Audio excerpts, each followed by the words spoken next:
question is, if you died today, what dreams, what ideas, what leadership, what books, what gifts will die with you?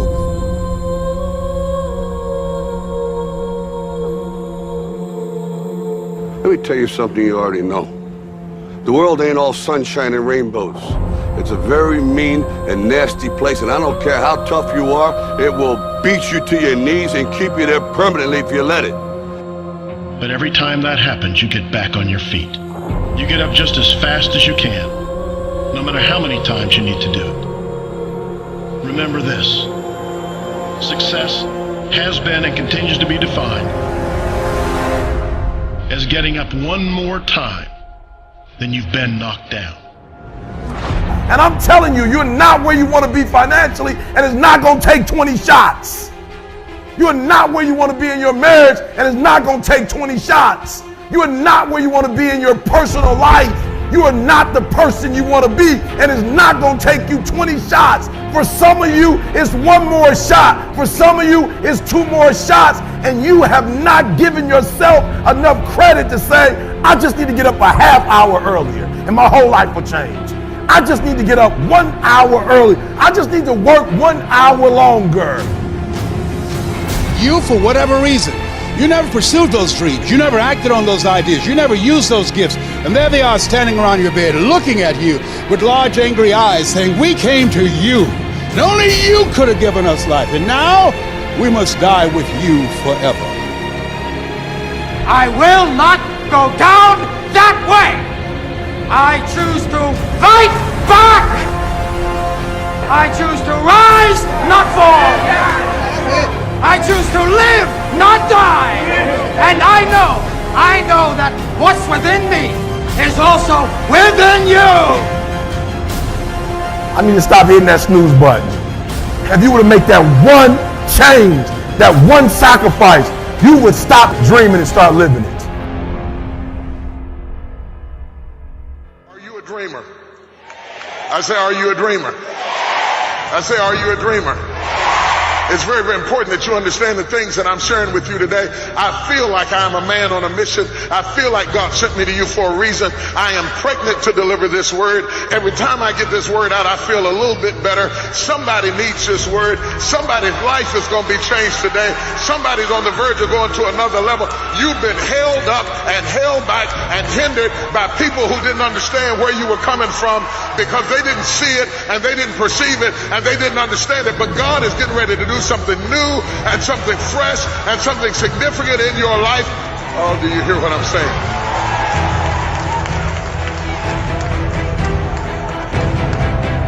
If you're going to be effective, number one, you must identify the source of your dream.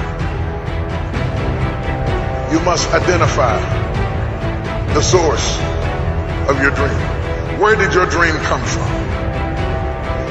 This is very important that you understand it because some of us have inherited dreams from parents and mentors and people who wanted to influence us and people who wanted to live vicariously through you.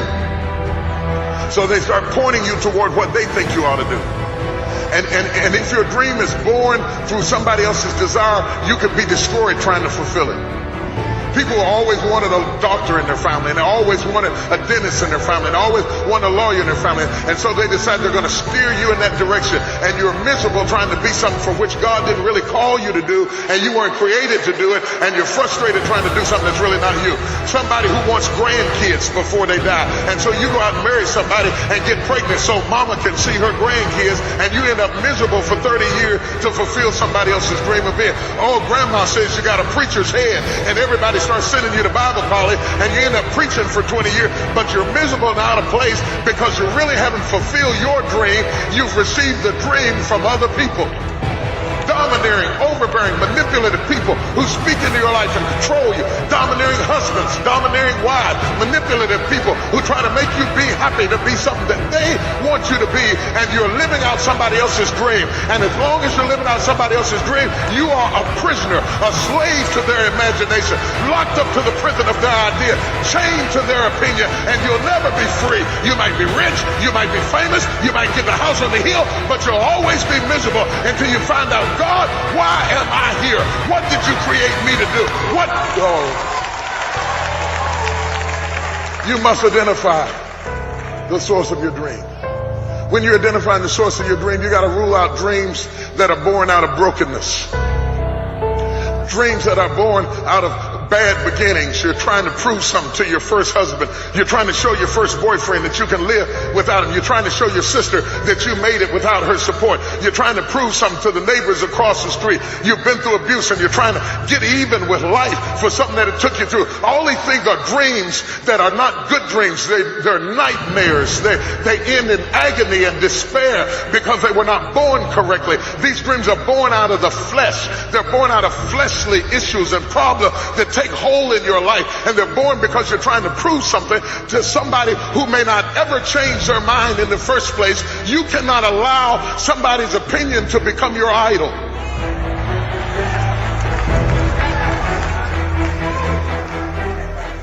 Can you handle this?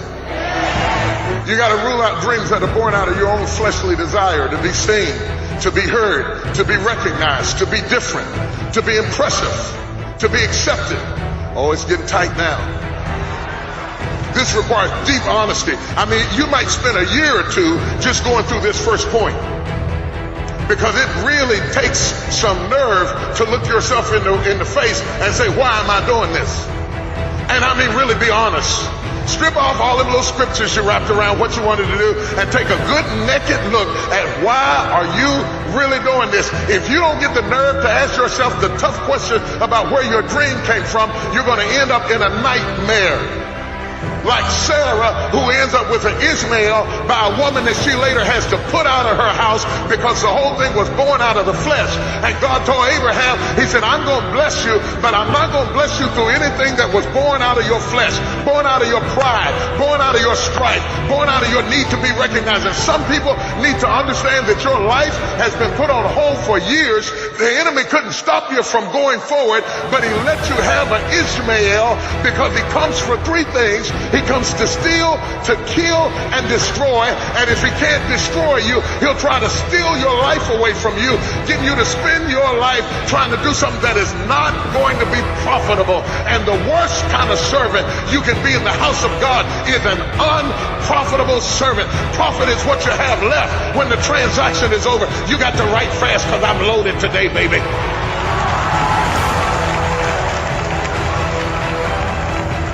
Profit is what you have left when the transaction is over. And when you start seeing years pass by and you don't have anything to profit, you've got to get the nerve to look at your dream and say, why am I doing what I'm doing? And ask yourself the tough questions so that you don't try to get the promise through an Ishmael.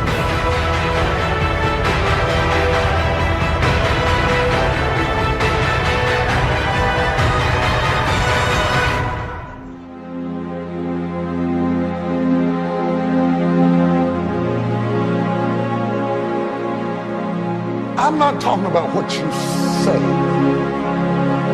You know how to say the right stuff. I'm talking about what you believe about yourself. You say the right things. You've been taught how to imitate faith. You talk, as my grandmother said, you talk at the big game. But you go home and live out your belief. If you believe you are unlovable,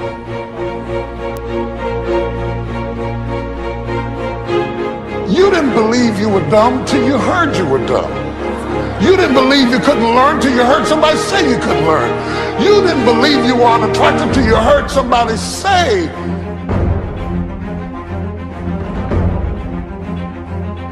Every time you hit a low place, don't those voices come back up again? Every time things go wrong, don't those voices come back? You have never changed your belief.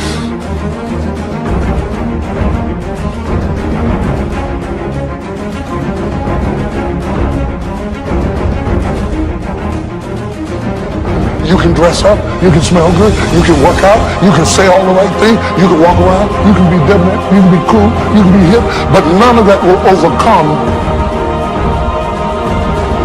that belief that you have in your heart that your life is over, that you made too many mistakes, that you're too old to get anything done in the kingdom.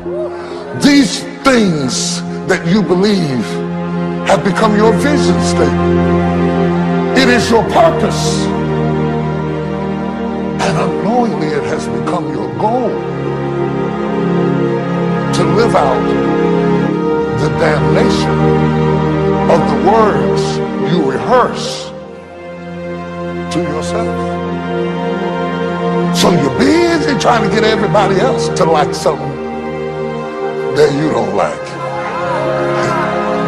You're trying to convince everybody else that you are something that you don't believe. You can't get enough people to tell you you're pretty when you think you're ugly. That's why you keep needing some more.